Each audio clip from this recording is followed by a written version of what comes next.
வணக்கம். இது ஐபிசி தமிழின் மதிய நேர பிரதான செய்திகள். முதலில் தலைப்புச் செய்திகள். சுமந்திரனின் கடையடைப்பு போராட்டத்திற்கு எதிர்ப்பு, காடையர்கள் போல் செயற்படுவதாக விமர்சனம். அனுர அரசாங்கத்தில் அமைச்சர் ஒருவருக்கு மறதி நோய், பொறுப்புகளை நிறைவேற்ற உறுதியாக இருப்பதாகவும் தெரிவிப்பு. ஆட்சியை பிடிக்க கனவு காணும் எதிர்க்கட்சிகள், வதந்திகளை பரப்புவதாக எச்சரித்த ஸ்ரீலங்கா பிரதமர். ஈழத்தமிழர்களின் ஆதரவை கௌரவப்படுத்திய பாடகர் மனோ, ஈழ பாடல்களை தொடர்ந்து பாடுவதற்கு ஆர்வமாக உள்ளதாகவும் கருத்து. வறிய மக்களை பகடைக்காய்களாக்கி தமிழகத்தில் போராட்டம், யாழ் கடல் தொழிலாளர் சம்மேளனம் குற்றச்சாட்டு. தமிழக வெற்றி கழகத்தின் 2வது மாநில மாநாடு, பலத்தை நிரூபிக்க 5 குழுக்கள் அமைப்பு. தொடர்பான விரிவான செய்திகள். மீண்டு வரும் பொருளாதார நகர்வுகளை மீட்டெடுக்கும் இன்றைய காலகட்டத்தில் கடையடைப்பு உள்ளிட்ட போராட்டங்கள் அவசியமற்றது என சிவசேனை அமைப்பின் தலைவர் சச்சிதானந்தன் தெரிவித்துள்ளார். இலங்கை தமிழரசு கட்சியினால் விடுக்கப்பட்ட கடையடைப்பு போராட்டத்திற்கான அழைப்பு காடையர்களால் விடுக்கப்பட்ட அழைப்பு எனவும் கடுமையாக விமர்சித்துள்ளார். கடையடைப்பு போராட்டம் கடைந்தெடுத்த கயவர்கள் விடுத்த அழைப்பு, அதை தமிழ் மக்கள் ஏற்றுக்கொள்ளக்கூடாது. இது சைவ தமிழர்களின் வேண்டுகோள்.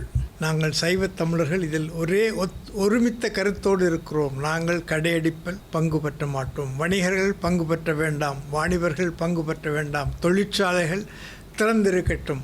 தொழிலாளர்கள் வேலைக்கு போவதை வயிற்றில் அடிக்க வடக்கை வாழக்கூடாதென்ற கூட்டம் திட்டம் போட்டு செயற்படுகிறது. நாளாந்த கூலிகளை நடுரோட்டில் விடப்போகிறதா இந்த வயிற்றில் அடித்து இந்த கயவர் கூட்டம். ஒத்துழைக்காதீர்கள், கடையடைப்புக்கு ஒத்துழைப்பே கொடுக்காதீர்கள். இது நாங்கள் தோல்வியடைந்த எங்களுடைய பூமியில் படை கொண்டு நிலை கொண்டிருக்கிறது. அதை எப்படி விளக்குவதென்று பேசணும் மொழியே இந்த நிகழ்ச்சியை வச்சு கடையடைப்பு வைப்பது கொடுமையானது. கடையடைப்பே தவறான போராட்டம்.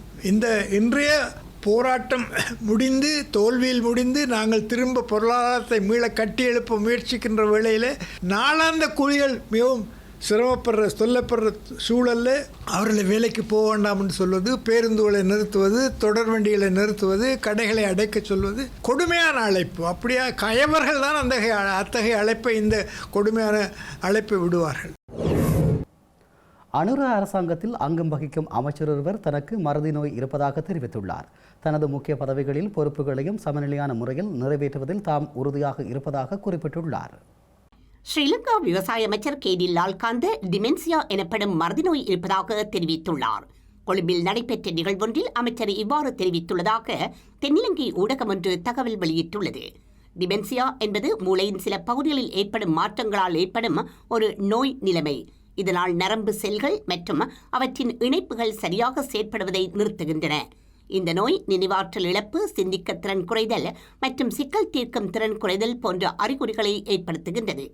மேலும் நினைவாற்றல் இழப்பு, அன்றாட நடவடிக்கைகளை செய்வதில் திறன் குறைதல், பேசுவதிலும் மொழியை புரிந்து கொள்வதிலும் சிரமம், மனநிலை மற்றும் நடத்தையில் ஏற்படும் மாற்றங்கள் ஆகியவை டிமென்சியாவின் முக்கிய அறிகுறிகளாகும்.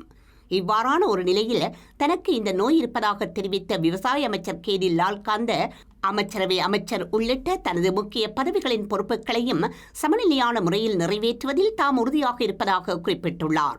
அதன்படி அண்மைய நிகழ்வுகளை மறந்துவிட்டதால் தன்னுடன் விவாதிக்கப்பட்ட குறிப்பிட்ட விடயங்களை பற்றி எழுத்துப்பூர்வமாக தனக்கு தருமாறு தொழிற்சங்க உறுப்பினர்களை கேட்டுக் கொண்டுள்ளார். தேசிய மக்கள் சக்தி தலைமையிலான அரசுக்கு குழப்பம் என்று வதந்திகளை பரப்பி ஆட்சியை பிடிக்கலாம் என்று எதிர்க்கட்சிகள் கனவு காணக்கூடாது என ஸ்ரீலங்கா பிரதமர் கரணி அமரசூரிய தெரிவித்துள்ளார். நாட்டு மக்களின் அமோக ஆணையை பெற்ற இந்த அரசை எந்த சக்தியாலும் அசைக்க முடியாது எனவும் பிரதமர் கரணி அமரசூரிய தெரிவித்துள்ளார். பிரதமரை மாற்ற வேண்டுமா இல்லையா என்பதை ஜனாதிபதிதான் முடிவு செய்ய வேண்டும் எனவும், இந்த விடயத்தில் எதிர்க்கட்சிகளுக்கு என்ன அவசரம் என பிரதமர் கரணி அமரசூரிய கேள்வி எழுப்பியுள்ளார். பிரதமர் பதவியை எந்த சந்தர்ப்பத்திலும் துஷ்பிரயோகம் செய்யவில்லை எனவும், ஜனாதிபதி தன் மீது வைத்துள்ள நம்பிக்கையை கேள்விக்குட்படுத்தவில்லை எனவும் அவர் தெரிவித்துள்ளார். ஜனாதிபதியும் தேசிய மக்கள் சக்தி அரசும் என் மீது அழுத்தங்கள் எதிரையும் இதுவரை பிரயோகிக்கவில்லை எனவும் சுட்டிக்காட்டியுள்ளார். ஆனால் எதிர்க்கட்சிகள் வதந்திகளை வெளியிட்டு வருவதுடன் சில ஊடகங்கள் இதற்கு முக்கியத்துவம் கொடுக்கின்றன எனவும் பிரதமர் ஹர்னி அமரசூரிய சுட்டிக்காட்டியுள்ளார். அனைத்து ஊடகங்களும் நடுநிலையுடன் செயற்பட வேண்டும் எனவும் உண்மை நிலைமைகளை ஊடகங்கள் தான் மக்களுக்கு தெரியப்படுத்த வேண்டும் எனவும் பிரதமர் ஹர்னி அமரசூரிய வலியுறுத்தியுள்ளார். வறிய மக்களை திசை திருப்பும் நோக்கில் அவர்களை பகடைகளாக பயன்படுத்தி இந்தியாவிலே அரசியல்வாதிகளும் இழுவை மடி தொழிலாளர்களும் இணைந்து உண்ணாவிரத போராட்டத்திலும் கடையெடுப்பிலும் ஈடுபடுவதாக யாழ்ப்பாண மாவட்ட கடல் தொழிலாளர் சங்கத்தின் சம்மேளனங்கள் தெரிவித்துள்ளது. எல்லை தாண்டி மீன்பிடித்தலில் ஈடுபடுவது வடபகுதி கடற்தொழிலாளர்களில் பாதிக்கப்படுவதுடன் அப்பாவி இந்திய கடற்தொழிலாளர்களும் பாதிக்கப்படுவதாக சம்மேளனம் தெரிவித்துள்ளது.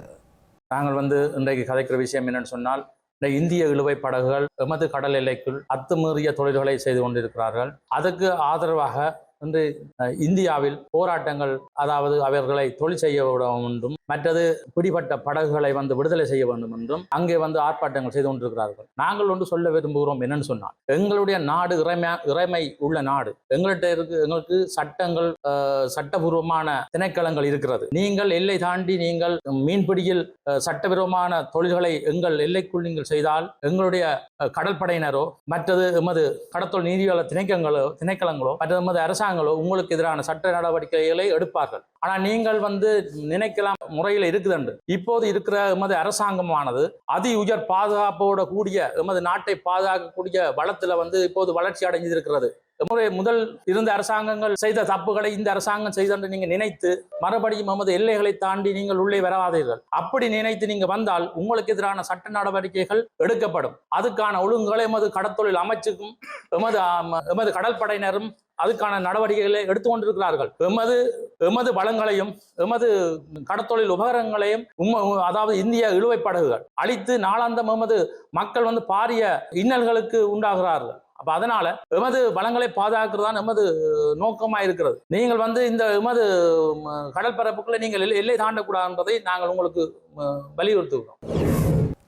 இந்திய பாடகர்களுக்கு இலங்கை தமிழர்கள் கொடுக்கும் ஆதரவு சொல்லில் அடங்காது என பிரபல பாடகர் மனோ தெரிவித்துள்ளார். ஈழப் பாடல்களை தொடர்ந்து பாடுவதற்கு ஆர்வமாக உள்ளேன் எனவும் அதற்கான வாய்ப்புகள் கிடைக்கும் போது பாடுவேன் எனவும் பாடகர் மனோ தெரிவித்துள்ளார். கடந்த 40 ஆண்டு காலமா நான் பாடகராக உங்களுடைய பிளெஸிங்ஸோட தான். கண்டிப்பா எந்த பாடகர் பாடகி வந்தாலும் அவங்களுக்கு உறுதுணையா இருந்து உடனே இலங்கைக்கு ஒரு நிகழ்ச்சி கொடுத்து அவங்கள உற்சாகப்படுத்தி அவங்கள என்கரேஜ் பண்றதுல இலங்கை தமிழர்களுக்கு ஈடா வேற எதுவுமே இல்லைன்றது உலகம் அறிந்த உண்மை. அதுதான் எனக்கும் நடந்தது. எனக்கு என் வாழ்க்கையில நான் சந்திச்ச அற்புதமான நண்பர்கள், அற்புதமான நிகழ்வுகள் எல்லாமே இலங்கை ரசிக பெருமக்களோடு தான் நடந்தது. ஸோ இந்த 40வது ஆண்டு கொண்டாட்டம் யாழ்ப்பாணத்துல ஒரு நிகழ்ச்சி மூலமா செய்யறதுல ரொம்ப சந்தோஷம்.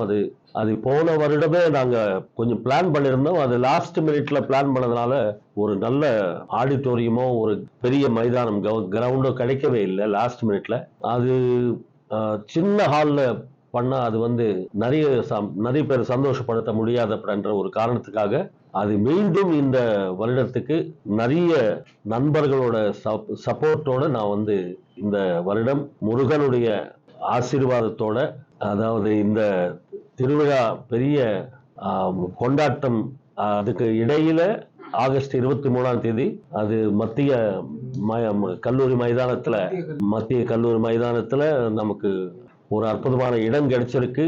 அது என்னுடன் இணைந்து அற்புதமான இன்னைக்கு யங்ஸ்டர்ஸ்க்கு எல்லாருக்கும் பிடித்த கார்த்திக், அவர் கூட சைந்தவி பிரபல பின்னணி பாடகி, எங்க சூப்பர் சிங்கர்ல இருந்து இப்போ நிறைய சிறு திரைப்பட பாடல்கள் பாடிக்கொண்டு வரும் தீப்தி சுரேஷ் மற்றும் இசை கலைஞர்கள், இலங்கை கலைஞர்களோட இணைந்து ஒரு அற்புதமாக இந்த நிகழ்ச்சி ஏற்பாடு செய்யப்பட்டிருக்கு.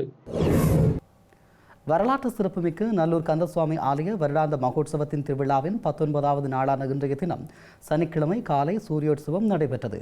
காலை 6:45 மணிக்கு இடம்பெற்ற வசந்த மண்டப பூஜையை தொடர்ந்து 7 குதிரைகள் பூட்டிய ரதத்தில் எழுந்தருளிய சூரிய பகவான் உள்வீதியே வந்ததைத் தொடர்ந்து வெளிவீதியுலாவும் வந்து பக்தர்களுக்கு அருட்காட்சி அளித்தார்.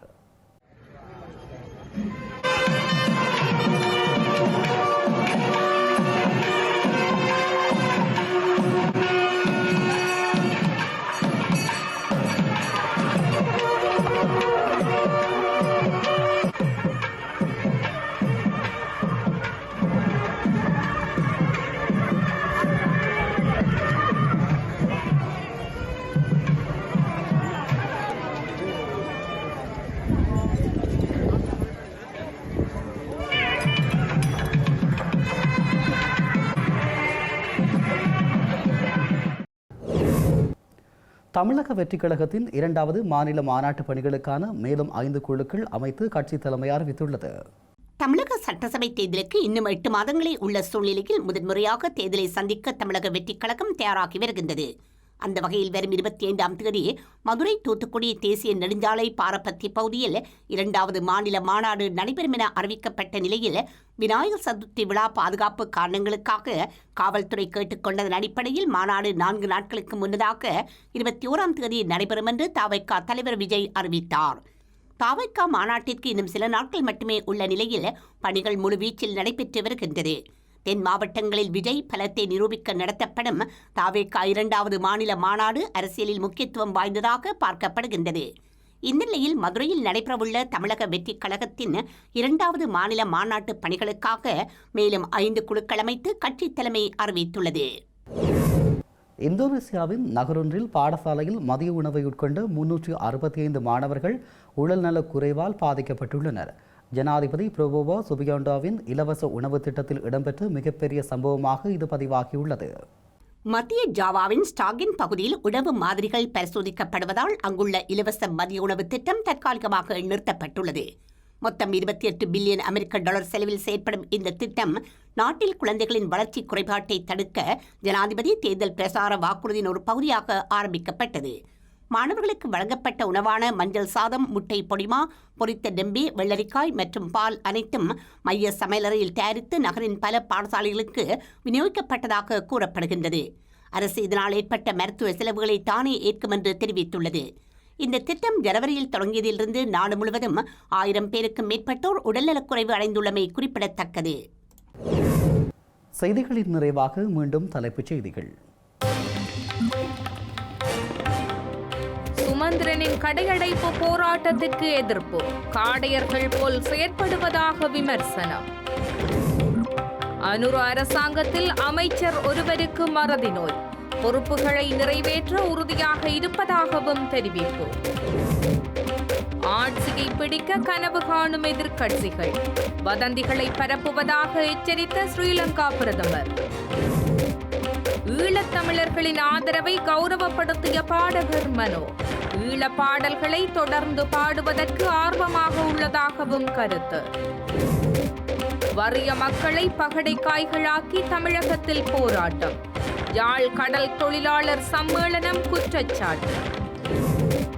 தமிழக வெற்றிக் கழகத்தின் 2வது மாநில மாநாடு, பலத்தை நிரூபிக்க 5 குழுக்கள் அமைப்பு.